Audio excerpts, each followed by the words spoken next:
philosophy matters. Hey, how's it going, everybody? So we are on to the 11th episode of ZeroState here with your host, Jack Lloyd. And it's been a wild ride. Today I've been very busy getting ready for this, but just, dealing with a bunch of interesting issues, trying to clear off some lawn debris. You know how that goes with spring getting into full swing, and all of a sudden there's a bunch of pollen everywhere. So that was quite the hassle. But I'm really excited because the guest we have today has a very interesting book called The Liberty Solution. And we're going to be talking a bit about his work and his background and how he came to be an author for liberty. But before we do that real quick, just a reminder that coming up May 1st, I will be launching the Voluntarist Origin 6 comic book campaign on Indiegogo. So get prepared. It's going to be exciting. The trailer is kind of fun and cool. We actually just shot that this past weekend. We did a little bit of a get together and a little kind of cosplay thing you can see. So you'll see when it comes out, but it's a lot of fun. And it's going to be an awesome ride. And this is the 10th anniversary for it. So looking forward to seeing everybody there when it goes live on May 1st. So without further ado, I'm going to be introducing the guest, Derek Wills, host of the Judgment for Liberty podcast, and of course, author of The Liberty Solution. So welcome, Derek. How's it going? I'm doing very well, sir. Thank you so much for having me on. Oh, it's my pleasure. So yeah, it's kind of funny, like how many different people these days are starting to pump out liberty-oriented books, coming up with ideas and solutions and stuff like that. In fact, just recently, right, it was a Lou who, or Elliot, you could say, who put together a liberty authors kind of club thing and, sharing ideas and other stuff like that. So how did you get the idea of coming into the scene with writing some books? What inspired you? So a few years back, you remember the shooting at Santa Fe High School in Santa Fe, Texas. Shortly after that, during that time, I was a gun rights advocate for a local grassroots gun rights organization called Lone Star Gun Rights. We had scheduled a gun rights rally shortly after that because there was another push for gun control because another tragedy had taken place. And as part of that, I was asked to speak at this rally. So I gave a speech about natural rights, focused on gun rights, but there were some generalities there. And after my speech, I received a lot of compliments. And one of the people that was there said, "You need to write a book." And I thought, maybe I do need to write a book. So I started the very next day, I started typing things out, and I guess the rest is history. That's wild. So then how did you get into the sphere of liberty things? Were you always a libertarian, or did you have a different kind of upbringing and past? So I was brought up conservative Republican, as tends to happen. So I had joined the Navy. I was a pretty hardcore establishment Republican. I'm signing up to fight for my country, the patriotic thing, whatever. And I started, that's whenever I first started to get a little bit skeptical about what I was being told. Because why am I deployed defending an Iraqi oil platform? That has nothing to do with national sovereignty. But those were kind of the first things to get me questioning, so to speak. And as things progressed, I stopped calling myself a Republican. I started calling myself a conservative, a constitutional conservative. I was really big on the founding fathers, Thomas Jefferson, James Madison. I read letters. I had books, and I was just enthralled in it. And then I started reading a bit more John Locke because they inspired them. So reading John Locke, and I'm thinking, there's a little bit more to what we're seeing here, and some of the things that the Republican Party's doing is just kind of contrary to that. Like, why are we persisting on this war on drugs? Why is cannabis still an illegal Schedule I narcotic? And so I started kind of distancing myself from, being even considered a constitutional conservative, and I adopted the conservatarian approach, right? And then, this is going to be cringe. You'll probably kick me off your show immediately. In 2012, I was really hardcore establishment Republican still a little bit. I was a Rick Santorum supporter. Please don't hate me. I get how awful that is. But as things kind of progressed, we get to 2016. I'm a pretty hardcore libertarian by this point, but I'm still buying into the lesser of two evils, so to speak, argument. And then I watched Trump get the nod. And I'm like, okay, I'm done. I can't continue to defend this organization because they're just, it's hopeless. So that was the first time I actually voted libertarian. And I was already starting to write my book a little bit after that. As I was writing my book, I went from a mainstream libertarian to a minarchist. And then by the time I was done with it, I was an anarcho-capitalist. So that's kind of my philosophical progression, if you will. Oh, that's awesome. What would you say was what kind of pushed you over the edge toward anarcho-capitalism? Like, was there any specific author or piece, quote, something like that, that like really cinched it for you and said, okay, I gotta drop those other labels, and this is what I am now? Yeah. So I picked up For a New Liberty by Murray Rothbard. There were a couple of things that I just could not get past as a minarchist. I was like, how is the free market going to care for these things like police, roads, right? And it was at that point, whenever I read For a New Liberty, that it clicked and I was like, okay, I'm done. The state is positively absolutely unnecessary. They are completely evil and they hate all of us and there is no need for them. So that's kind of what really got me there. And then I discovered Walter Block. I read more of Rothbard's books. I read Defending the Undefendables and the second Defending the Undefendables by Block. And I've just been kind of hooked ever since. And actually, on that note of Block, it happens to be that Walter Block wrote the foreword to your book. So yeah. How did that all come about? So when I first started writing it, I was pretty hell-bent on getting a mainstream libertarian. I won't name names, but he's out of Missouri and he's now a Republican. And he's a radio host. I was really hell-bent on getting him to write my foreword.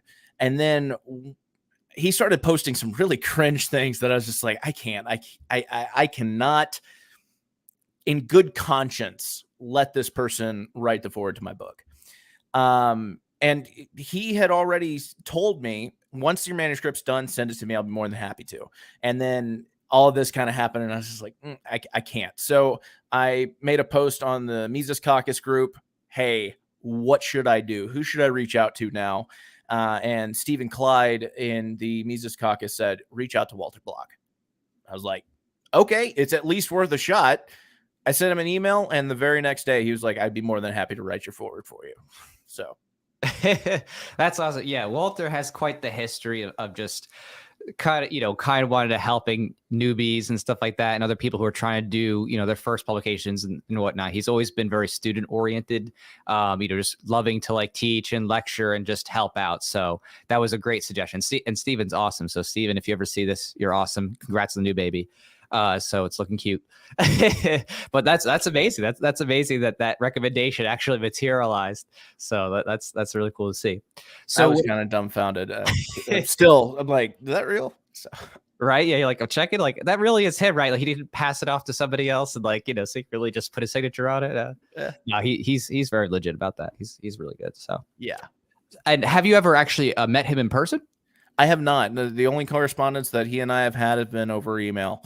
And I have to say the email correspondence that we've had has been wonderful. Like I can tell what type of genuine person he is just from the exchanges that we've had. And I would love to meet him in person one day. Yeah, no, that's great. Did he just do the forward, or did he do anything substantive with like edits or anything back and forth in the book? He had actually started editing it And I'd never asked him to. And he sent me an email one day. He's like, Derek, I'm sorry. I don't have the time at the moment to finish editing your book. I got through editing the first chapter, but I can't. I'm like, thank you, but I didn't intend for you to do that. That's hilarious. Yeah. Yeah, his commentary there when I read it was pretty funny. Like it really just sounds like him. When you read it, it's you can just hear his voice. Yeah. That's awesome. So in the course of writing the Liberty Solution, I saw that you referenced a number of different people, from Ron Paul, Milton Friedman, and of course, you have Mises Rothbard, kind of things like that. Was there anything that, as you were writing your book, in terms of your own perspective, your own way of framing things, that changed as you were progressing through the book? Was there anything that you're like, I needed to go back and actually reframe what I was thinking in this chapter as you were, going through? Oh, plenty. When I first started writing the book, I was completely pro-life. In fact, the chapter entitled "The Privilege of Life," I had to rewrite the entire chapter because I had made a lot of arguments on gestational age and fetal production and things like that. That was my entire foundation for that chapter. And I had to scrap the whole thing because by the end of it was no longer in line with my philosophy. And also, shortly before I had actually started writing, I was, like I said, I was a bit more on the conservative libertarian type. And so I was a little bit pro immigration law too. And Jason Mock, who is another libertarian podcaster, had made a suggestion for me to look into the history of immigration law. And that was another thing that really changed for me, to be sure. So there's plenty in the book, and I challenge. I say that it's subtle, but it's really not. I challenge the reader to apply the same standard that I did as I was writing it. That intellectual honesty is paramount. And so if you find yourself needing to change your position on a topic to maintain that intellectual consistency, you need to make that change. Even if you don't like it, even if you do it begrudgingly, you need to stay consistent, because that's one of the most important things that you can do, is be philosophically consistent across the entire spectrum. Yeah, no, I agree that, thinking through what it is you're writing, making sure it's consistent and cohesive. Absolutely. So when it came to the, the totality of your finished product, did you have a specific chapter that you were most proud of writing in terms of the whole book that really stood out to you? Oh man. So I'm pretty proud of the destruction of property chapter, which is chapter 2. Because it's the longest chapter that I wrote. But it highlights just how screwed we are property wise. And that really is the foundation of everything else that we stand for as individuals, right? Property is the quintessential piece to what makes liberty work. Without property, liberty cannot really exist, whether it be property in your own life, your own body, or real property. Without that, you don't really have too terribly much. So I was really proud of that one, but also getting through the chapter on foreign interventions was very hard for me to write, like emotionally hard for me to write, because I had gone through a huge change in how I felt about my past, being in the military. I always kind of felt this awkwardness anytime somebody's like, "Oh, thank you for your service." I'm like, thank you, no problem. But whenever you start really getting into it, I realize that that's going to be a controversial subject, because the way that I'm presenting it is essentially saying that everybody who signs up to join the military is doing so under false pretenses. They have been brainwashed by the propaganda. And that's a very sensitive thing to say, and try not to be insulting about it, because I was one of those people. And I don't want to point fingers at anybody that's active duty, reserve, retired, separated, whatever, and say, you're a dumbass, because that's not the case. They've been conditioned to believe that they are serving something that is greater than themselves, and they're not. And it's heartbreaking, because so many people go off to fight these political wars, and they end up either coming home in a flag draped coffin and told about what wonderful service they did to this country, or they come back and they have these mental scars that they have to deal with for the rest of their lives. And I have friends that have done with both, and so it was very, very hard for me to get through that chapter just writing it. And I would say those two are probably the ones that I would go to the most for that. And in context of, obviously having worked in the Navy, would you say that your friends and family have been more open to the transition that you've gone through and your ideas, especially with writing this book and refining them? Or have you found, some things more strained with your relationships because of these changes and your identity? Well, it's kind of touch. I don't know. I haven't really had the conversation with my family about it. That I know that, my family's all proud of me. My mom still has my boot camp picture up on the mantelpiece or whatever. And that's fine. But I don't know. It just doesn't. I've been kind of off put to even have that conversation, if I'm being completely honest. It's not something that I really like to talk about generally. So, it's, I don't know. Sorry. Oh, it's all good. It's all good.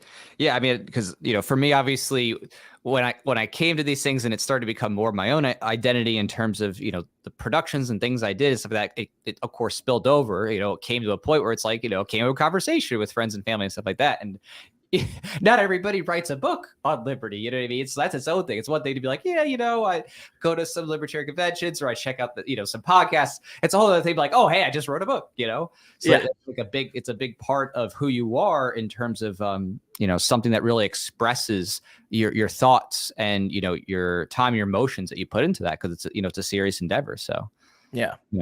Yeah. Okay. Well, when it comes to the foundations that you were talking about before, you had mentioned a bit about natural law theory, and I see that reference a bit, especially with John Locke. Personally, I'm not a natural law person. I'm not like a Mark Passio person or people who are in that traditional vein. I'm more of a you could say a human psychology positivist. So I was curious about what led you to favor the natural law theory, and what kind of underpinned that for you, why you found that convincing and, integral to your work.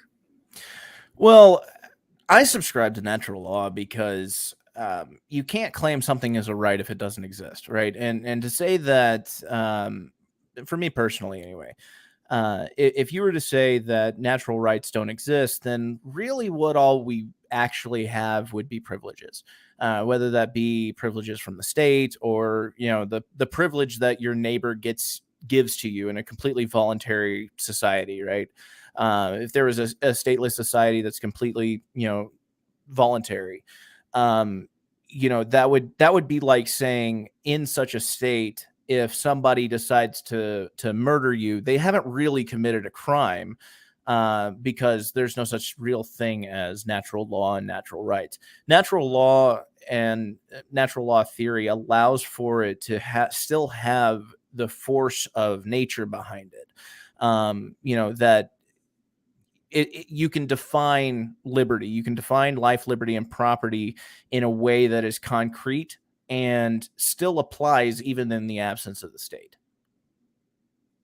Gotcha. So it's that type of backdrop that for you, it's something that you need to set as a default kind of axiom that enacts the ability to justify saying that you have rights and things like that for that reciprocity. Right. Because like I said, if you can't say I have the natural right to life, then that just means you're at the behest of whoever wants to get you underneath their power, to use kind of a Lockean phrase. And that's we would both agree that that's not something that would be tolerated in a voluntary society, a stateless society, or even in a statist society. Well, Gotcha. for the most part, anyway.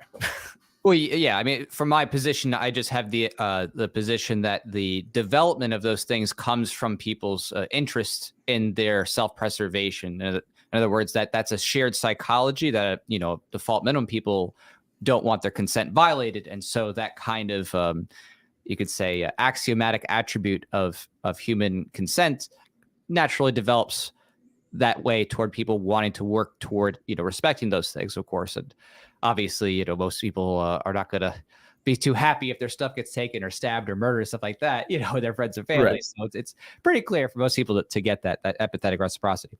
So on that note of natural things, I thought that your animal section that you had told me about in chapter 14 was kind of an interesting take I hadn't seen before in terms of, I would say the part I haven't seen before is the animal natural right to life, but then ability to eat other things if they're a predator for them. So could you explain that a bit about your position? Well, I mean, nature in and of itself establishes a predator-prey relationship between various species, right?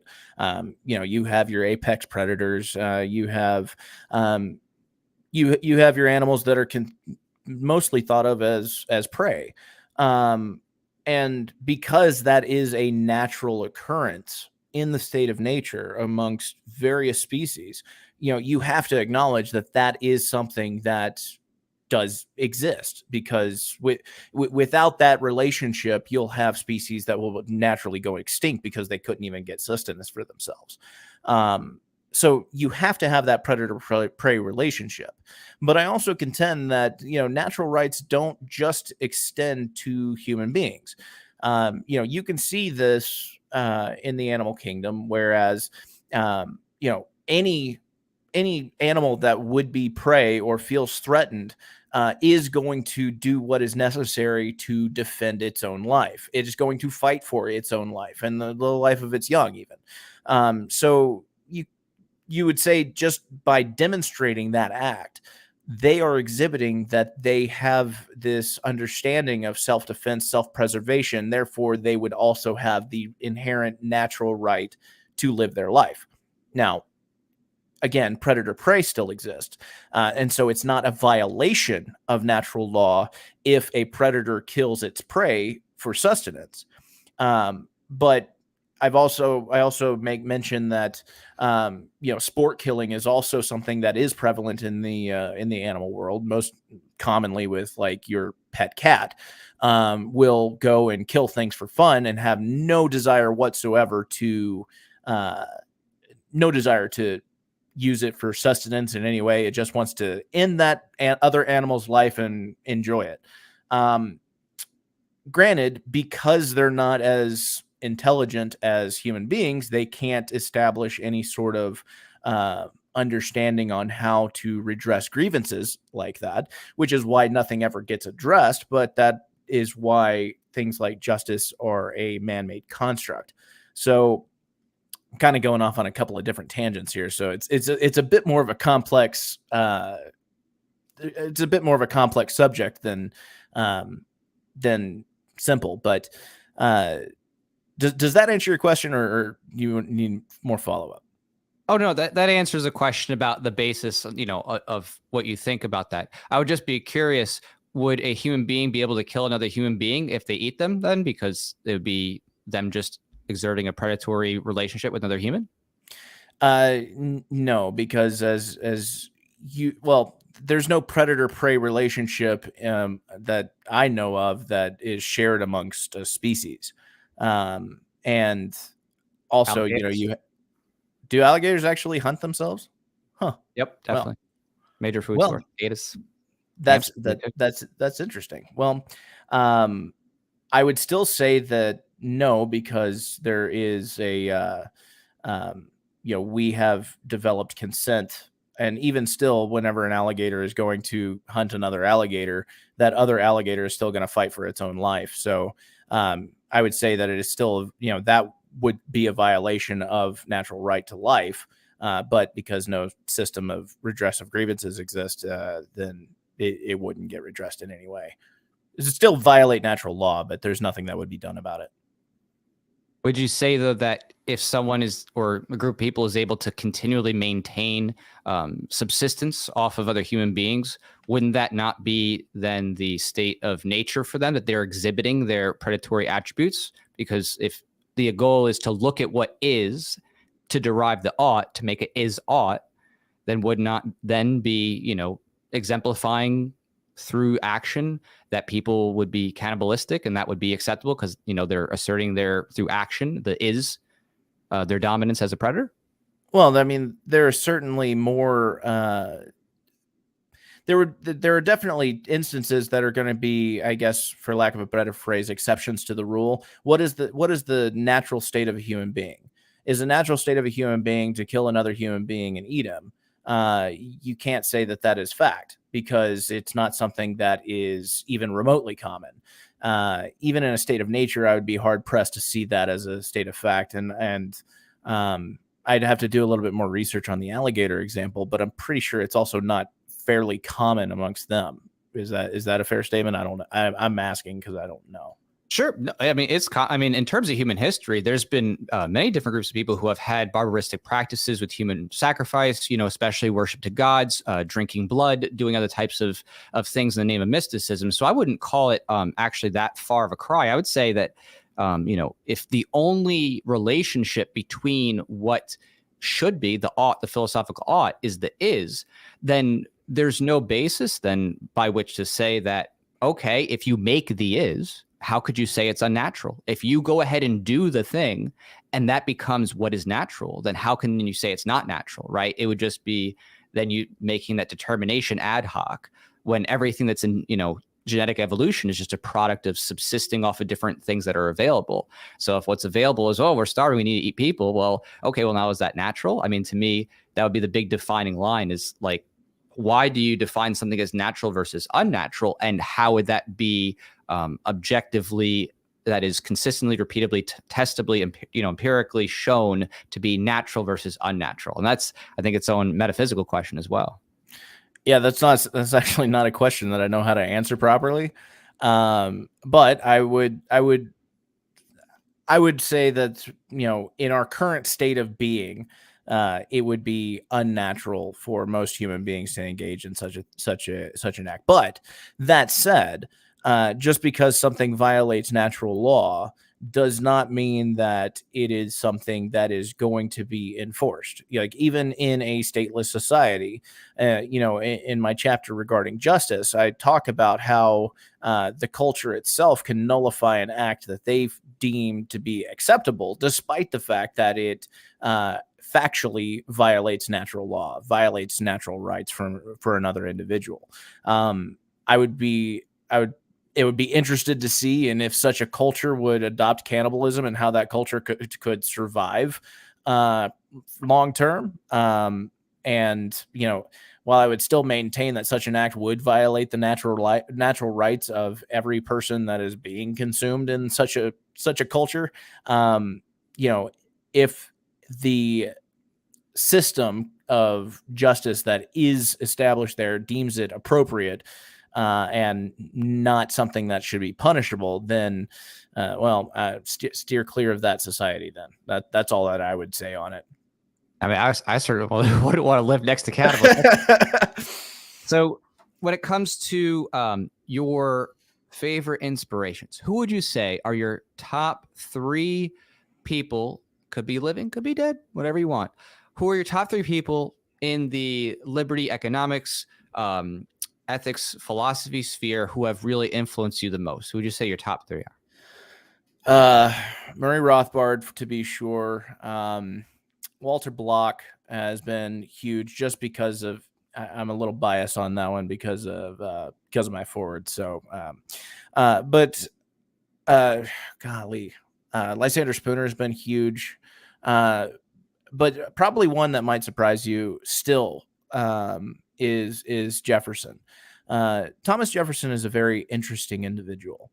I think that he was so close to really grasping the true essence of liberty, and there were just a few things that were I get his own flaws really that held him back from that. I'm not trying to justify his own sins or anything. But I do think that from a liberty standpoint, the way that his mind understood liberty was so quintessential to my own understanding of liberty that I would be hard pressed to just, throw him to the wolves because of the fact that he wasn't a perfect human being and did some atrocious things. But I'm just talking specifically from a liberty mindset standpoint and his philosophies and what he had written down. Yeah, absolutely. There's many great people in the past who have come up with ideas that have helped humanity and, in some facet, but they sure did do some seedy things otherwise. Absolutely. Absolutely. So I actually have an interesting question here I thought would be fun to post up. So LS420 Stoner, a very appropriate name for today. He says, what does Mr. Wills think about the toxic leadership present in the military? One individual I know is a Ranger, deployed 3 times, now retired and highly critical of the officers and politicians. So is there something that's going on with leadership and toxicity or something like that? Is there anything of that nature to speak of? Yeah, that's one of the main reasons I separated from the military. Like I said, whenever I joined, I was doing the red-blooded American patriot thing to serve my country, and I had intended to stay for a full 20 plus years. I got out after my first enlistment was up at 6. And the reason is because the leadership is incredibly toxic. It is incredibly political, and it's completely nonsensical. The way that the military operates, you would think, and don't take this term the wrong way. The layman would think that, oh, they have all of this structure, they have all of this discipline, so therefore the solution must be that they have their shit together. They don't. They will make decisions that put people's lives in harm's way that are bad decisions. They will do things just for the sake of doing them. A simple but real world example, and you can talk to anybody that's ever been in the Navy about this. Sweeping standing water while underway while it's raining. So standing water that kind of puddles up in low areas on the main deck of the ship that's outside and exposed to the weather, and you're out there with a broom sweeping it while it's raining and you're still at sea. Those are the people that lead people into war. They might they might have been to surface warfare school. They might have been through whatever Army officers or Marine Corps officers go through for grunt leadership. They're just winging it at best, and the ones that make it up top, the highest levels, are the ones that are the most politically connected.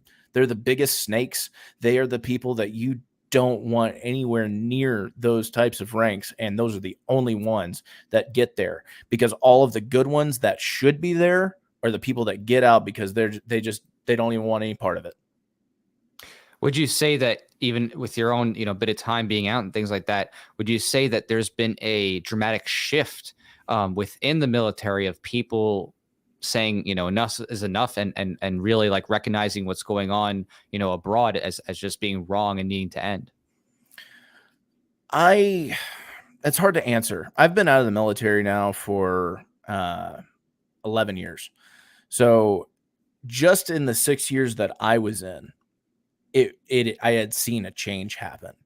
Some of it for better, some of it for worse. There are always going to be those people that it does kind of click for them. But I would say by and large, the people that are in the military, most of them will continue to, the ones that join for patriotic reasons, more than likely, and I hate to single them out. And I don't mean to be disrespectful, but they will be the ones that will constantly focus on what it is that the propaganda machine tells them to believe. And they will continue to fight whatever mission they are told, because good soldiers follow orders, good sailors follow orders. It's just the way of the world. And it's unfortunate, and it really breaks my heart, because I can't force people to change their minds. Right. Well, I at least appreciate that you're taking your knowledge and experience and trying to share that with others to help, encourage them to think outside the state, think about what's an opportunity besides enlisting in order to make a difference for people. So that's awesome. And speaking of that, what would you say as an author would be your, key number one, or, two, if you feel so inclined, pieces of advice for other people who are writing books out there? Someone's a new author, they're looking to maybe write something in the liberty space, something like that.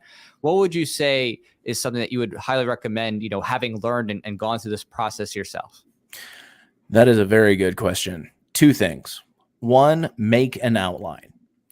Outline each chapter. Just put the bullet points that you want to hit in that chapter. It doesn't matter if it's a philosophical treatise like my book. It doesn't matter if it's a novel, what have you.